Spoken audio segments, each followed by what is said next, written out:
नमस्कार दोस्तों, आपका स्वागत है एक और नई सीरीज में। स्वागत है डॉक्टर साहब। Thank you. तो हमने बचपन में बहुत सारी कहानियां सुनी है अकबर बीरबल के बारे में, तेनालीरामा के बारे में।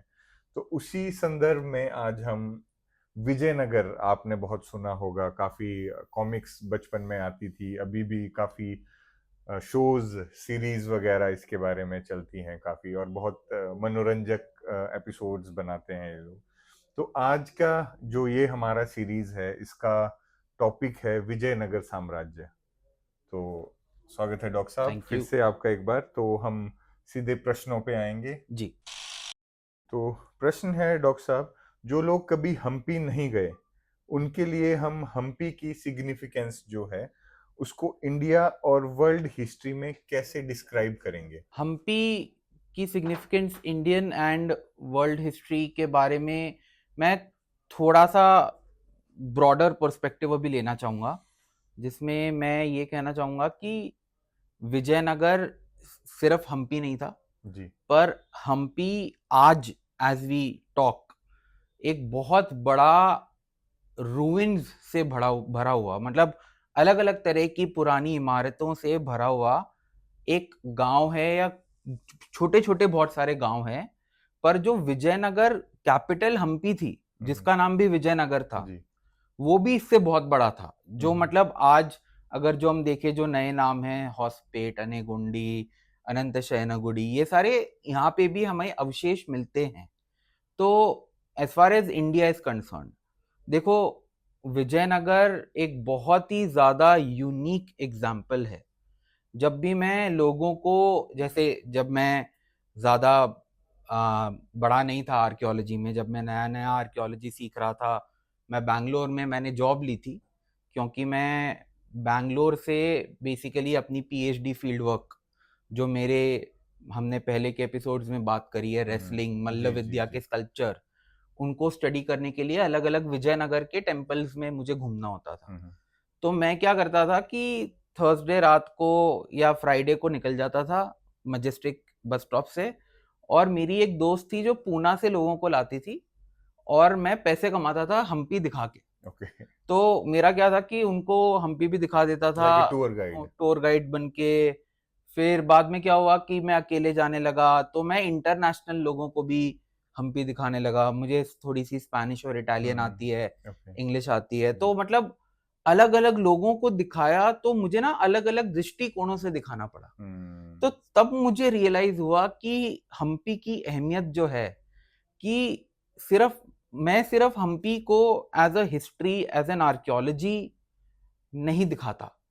अब मैं हम्पी की अहमियत, अब जैसे कोई हाइड्रोलिक इंजीनियर आए, फिर एक बार जापान से एक आदमी आया था जो जूडो का था, फिर वो अपने क्वेश्चन पूछते हैं, क्योंकि वो अपने पर्सपेक्टिव लाते हैं, तो मैं उनको हम्पी को उस पर्सपेक्टिव से बिल्कुल। समझाता हूँ।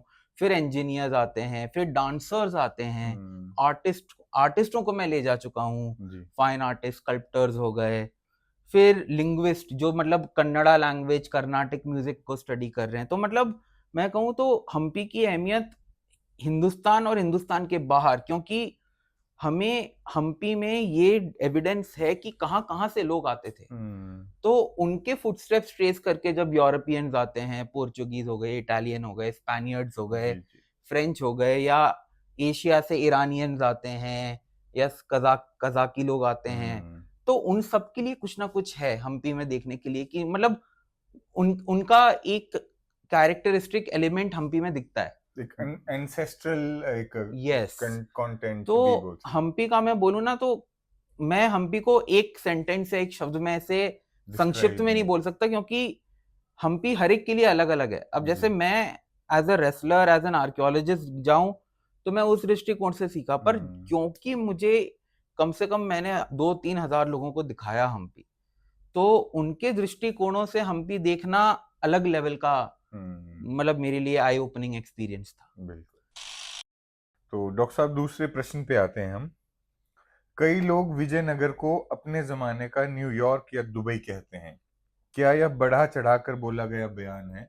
आपकी क्या राय है इस बयान मतलब इस प्रश्न का उत्तर मैं दूं, उसके पहले मैं एक चीज कहना चाहूंगा कि हम जैसे जैसे पीरियड वाइज आगे आते हैं, वैसे वैसे हमारे पास उस पीरियड को परखने के, पढ़ने के सोर्सेज बढ़ जाते हैं। तो विजयनगर पीरियड जो 14वीं, 15वीं, 16वीं शताब्दी में आता है, हमारे पास अनगिनत सोर्सेज हैं। मतलब मतलब कोई भी सारे सोर्सेज नहीं देख सकता। तो 3 मेन दिशाओं में ये सोर्सेज जाते हैं। एक है हमारा इतिहास, जो उस समय के लोगों ने लिखा, फिर उनको पढ़ के दूसरों ने लिखा। दूसरी है फोकलोर, लोक कथाएं, और तीसरा है आर्कियोलॉजी, जो वहाँ पे जो रूइंस हैं, जो स्कल्पचर्स हैं, जो पेंटिंग्स हैं, उन सब के बारे में। तो अगर जो मैं आप लोगों को सच बोलूं तो क्योंकि हमें पता है कि यूरोप से, इटली से लोग आए, निकोलो दी कोंती, फिर पोर्चुगल से बहुत लोग आए, Fernao Nunes, Domingo Paes, Duarte Barbosa, और पर्शिया से आए अब्दुल रजाक। तो इन सब ने क्या किया कि इनको ये अचंभित तो हुए थे, पर इनके अपने तरीके थे विजयनगर का वर्णन करने का। तो इसमें इन लोगों ने रोम के साथ वर्णन किया, अब्दुल रजाक ने अपने शहर जैसे बगदाद के साथ वर्णन किया। तो हाँ, एक चीज तो आप जितने भी सोर्सेस पढ़ोगे तो पता तो चलेगा कि उस समय विजयनगर देख के लोग दंग तो रहते थे। एंड प्रिडोमिनेंटली वो रीजन क्या होते थे कि उन लोगों ने मार्केट्स में इतनी सारी चीजें नहीं देखी। आपको पता है, हमें ये एविडेंस मिला है कि चाइनीज भी उस टाइम ट्रेड करने आते थे, उनकी शॉप्स भी होती थी। अच्छा। तो आप ये देखो कि आपको अलग अलग सभ्यताएं, कल्चर, संस्कृतियों के लोग एक इकट्ठे मिल रहे हैं। आपको मॉन्यूमेंटल आर्किटेक्चर मिल रहा है, खूबसूरत आर्किटेक्चर मिल रहा है, और आपको चकाचौंध लग रहा है सब जगह। तो इन सब यूरोपियंस, पर्शियंस, इनके वर्णनों से तो यही लगा। एंड मेजर सिटी रही होगी उस टाइम। हाँ, और वो कॉस्मोपॉलिटन एस्पेक्ट जो हम कहते हैं ना, कि आपको लिटिल बिट ऑफ एवरीथिंग। तो उस समय का 14वीं 15वीं शताब्दी का एक बहुत ही बड़ा सेंटर तो था, ये तो हम कह सकते हैं बिल्कुल। जी। तो डॉक्टर साहब, हम तीसरे प्रश्न पे आते हैं अपने। तो आपने जैसे कॉस्मोपॉलिटन सिटी कहा, तो उसी से रिलेटेड मेरा प्रश्न है, क्या हम्पी वाकई में कॉस्मोपॉलिटन सिटी थी, जहां अरब, फारसी, पोर्चुगीज, इटालियन और एशिया के कई हिस्सों से लोग आके रहते थे और व्यापार करते थे? बिल्कुल, हमें अलग अलग तरह से मैं आपको इसके उदाहरण दूंगा और आपको अलग अलग सोर्सेस से प्रूव हो जाएगा। जैसे द वर्ड विजयनगर, विजयनगर के अलावा बहुत सारे और भाषाओं में हमें शब्द मिलते हैं, जैसे बिसनगा, क्योंकि पोर्चुगीज विजयनगर प्रोनाउंस उच्चारण नहीं कर पाते थे। फिर निकोलो दी कोंती ने बिजनगेलिया, क्योंकि वो उनकी स्टाइल में। हाँ जी। फिर जैसे कृष्णदेवराया सबसे पॉपुलर किंग रह चुके हैं, पर और बहुत सारे किंग थे, उसमें से एक थे वीर नरसिम्हा। तो पोर्चुगीज से वीर नरसिम्हा नहीं कहा जाता था, तो वो कहते थे नरसिंहा, और उन्होंने हर राजा को नरसिंहा बना दिया। मतलब बहुत बार इंडियन हिस्टोरियंस कहते हैं कि यार ये बार बार नरसिंहा क्यों बोल रहा है, फिर पता चला कि उनको वो ही लग रहा है, उनको मतलब वो एक उपाधि लग रही हाँ, है। वो उपाधि होगी। फिर जैसे the word pagoda, Portuguese currency में भी यूज होता है, बल्कि अब विजयनगर करेंसी में भी वर्ड पगोड़ा यूज होने लगा, उसको डिनोट करने के लिए। जैसे राया पगोड़ा कहते हैं, एक गोल्ड कॉइन होता है। हाफ पगोड़ा होता है। और फिर क्या हुआ कि आप जब टेम्पल्स में जाते हो, आप हम्पी के रूइंस देखते हो, तो स्कल्पचर्स जो कहानी सुनाते हैं या दिखाते हैं, सुनाते तो नहीं है, उसमें आपको पूरा कच्चा चिट्ठा खुल जाता है हम्पी का। आपको horse traders from central Asia दिख रहे हैं, आपको हॉर्स ट्रेडर्स फ्रॉम यूरोप दिख रहे हैं, आपको एक्सकवेशन में हमें चाइनीज पोर्सलिन मिला है वहां पे। तो और सिर्फ ट्रेडर्स नहीं, फिर हमें ऐसा भी दिख रहा है कि सेंट्रल एशियन ट्यूनिक्स, जो राजा थे, नोबल्स थे, मतलब पॉपुलर कल्चर में अगर जो आप तेनालीराम जो सोनी पे आता था, सब पे आता था, आप ये सब देखोगे तो वो धोती कुर्ते में दिखाते हैं या धोती में ओल्ड दिखाते स्कूल। हैं, जी। पर ऐसा नहीं है। कल्चर असली कहानी सुनाते हैं कि उस टाइम जो कोटली कल्चर था, मतलब अगर जो आप मुगल्स को देखोगे, दिल्ली सुल्तान को देखोगे, विजयनगर को देखोगे, बहमनी को देखोगे, तो उनको सुल्तान लगना चाहिए। तो हम्म। बल्कि हुक्का हरिहरा और बुक्का हम्म। बुक्का राय जो पहले राजा थे, उन्होंने अपने आप को हिंदू राय सुरात्रण बोला है हम्म। कि मैं हिंदुओं का सुल्तान हूं। हम्म।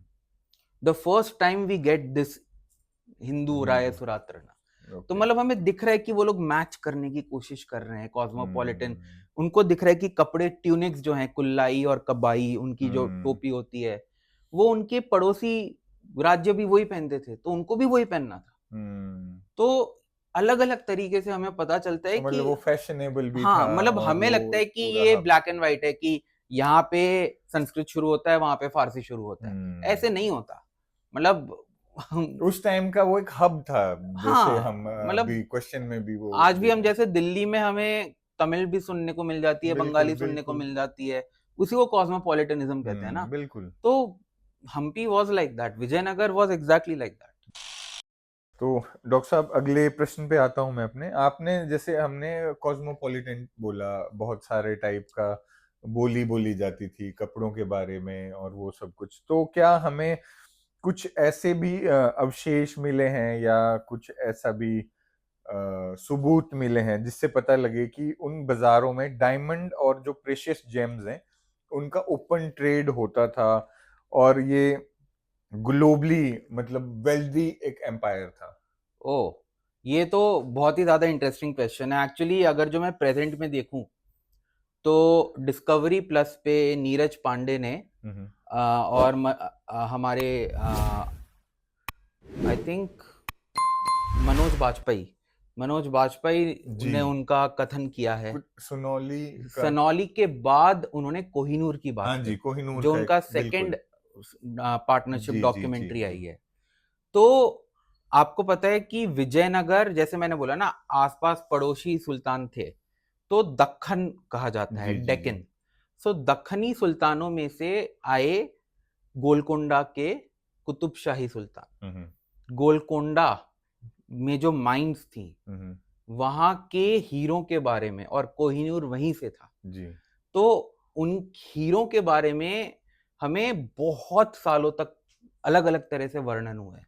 कोहिनूर तो सबको पता है, बिल्कुल। पर क्योंकि कोलार गोल्ड माइंस जो हम्म। गोल्ड था वो भी कर्नाटका में ही था, जो जी। जहाँ जो विजयनगर और बहमनी सुल्तान और दक्खनी सुल्तानों के अंदर आता अंदर था। आते। तो आप ये देखो, गोल्ड, डायमंड, ये जो कमोडिटीज थी, वो उनके लिए, इन्हीं कमोडिटीज के ऊपर इनकी वेल्थ थी।